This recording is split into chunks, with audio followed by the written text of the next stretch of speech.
I am staying in a little place. They gave this to me for $90, by the way. I don't know how much it normally is, but they cut me a deal. It's the Mountain View Lodge, is what I think it's called.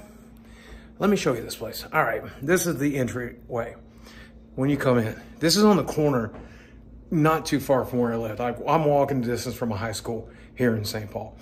Here's this front room. Then as we go through, it's 3-bedroom, 2-bath. We're sleeping up in this one. Look at this one. Hi, baby. Hi. Look at that one. That's the one we're sleeping in. Oh, it keeps going. It just keeps going. If you have kids, you come through this hallway. We got this room. I don't understand this setup. Who's sleeping in the king-size bed next to their, I don't know. It's the cuck bed. I don't know. I like it. That's got a bathroom. We got another bedroom. Then we've got this kitchen. Look at this kitchen. Now, there's a downside to this place. When I was growing up, it was a funeral home. So the morgue's downstairs. This was a viewing room. At least I'm not sleeping in the morgue. But when I tell you that this town is full of ghosts from my past, I mean it literally. Now, the reason I came here was to explore the town. It's late at night, but there's a place I want to go see. So everybody knows about the big fight I got into that was televised. Only other real fight I got into. Stood right here. Going to this high school, I failed PE class.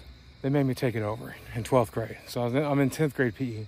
There's this one kid who's a smart ass to me every day. And he'd say things like, well, if you weren't so fat, we wouldn't have lost the softball game. And I'd say things like, well, if I wasn't up all night making love to your mother, I would have been able to score points, you know. So I came to my car one day and he was standing here. His older brother, 18 years old, was standing there next to him. His older brother says, here's what's about to happen. You've been talking shit about my family. My little brother's gonna beat the hell out of me. If you hurt him, I'm gonna hurt you. So I stood right here, with my arms behind my back, and I said, do your worst. And that scrawny little kid beat on me till he got bored doing it. Wow. Well, I forgot to take my glasses off. So they broke, and I remember them flying off. This black tar area here, there was a house here, and there's a little bit of grass. And they landed in that grass, and I started crying. And he said, you're crying because of your beating? I said, no, I'm crying because when I get home, I'm actually going to get my ass beat. My mom's going to do me in. And, you know, she was not too happy about the glasses getting broke. But that's 2 beatings in one lifetime. At least with Jordy, I threw 1 punch. I'm getting better. Now, this house should have been the nicest house. I should have grew up in this house. We moved out of Castlewood, moved here. And this house is less than a block away from the school. I'd walk through my backyard past the pool every day to go to the high school. And we lived here a little while, a couple of years. My old country dog, the one that I got when I was born, he got hit by a car. He's still probably buried in that backyard unless they dug him up. Good old Bear. Bear. This house, though, was I think the worst memory of my childhood. And I wanted to spend a little more time here when I was here with Jesse, but I'm glad I get to spend it now. But Me too. Woke up one night. My dad worked late shift in the coal mines. He was an electrician. He'd had his ass beat by the mines. He was mostly deaf. He'd broken his hands, broken his arms, miserable. And he started skipping work to just sit and drink in his truck.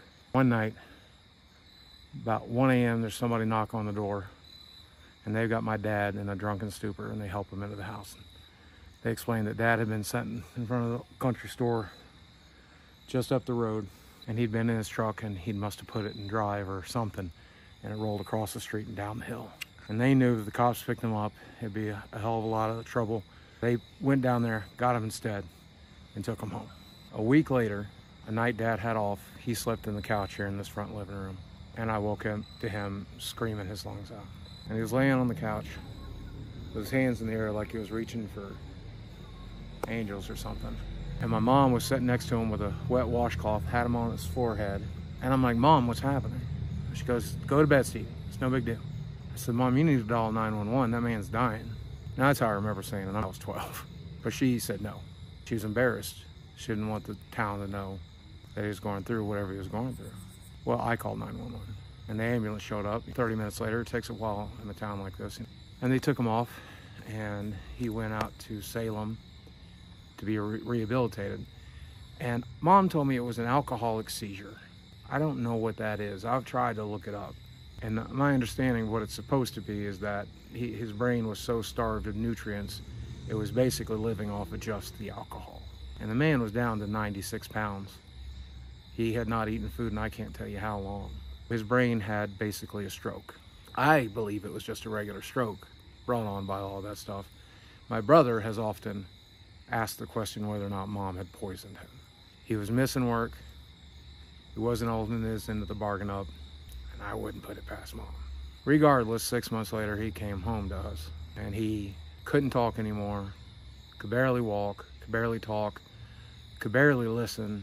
He just sat in a chair and smoked. Couldn't watch TV, couldn't follow TV. And by then, we'd lost this house. We were trying to buy this place. And I guess Dad was making enough money to make it happen. But once Dad wasn't working anymore, we couldn't. So we rented the place right here across the street.